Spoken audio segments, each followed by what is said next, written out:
Mehriban iyleşlerim, Türkiye devletinde limited, anonim ya da şahıs firması bolan iyleşlerimiz çalışma izni almak istese bizim telefon bilgilerimiz bilen havarlaşın. Biz size önemli ve garantili şekilde çalışma izni almana kömekçi olalım. Video geçmenke şu yerden takip edip like basıp komentara yazmanı yattan çıkarman ki alazim danışmanlık avukatları olarak sizlere kaliteli ve hızlı şekilde işlem vermene devam ediyor. Alazim danışmanlığın bu fırsatlarından paydalanmak isteseniz bizim telefon bilgimiz aşağıda belirlenendir.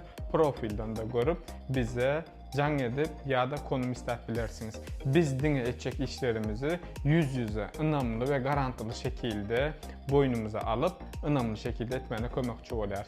Eğer size yüz yüze malumat almak isteseniz bize can edin, biz size konum atalım ve önemli şekilde çalışma izninizi almana kömekçi olalım. Aranızda şu firmaları yoğun bolsa biz size firma açıp firmanız üstünden çalışma izni almanıza kömekçi oluruz.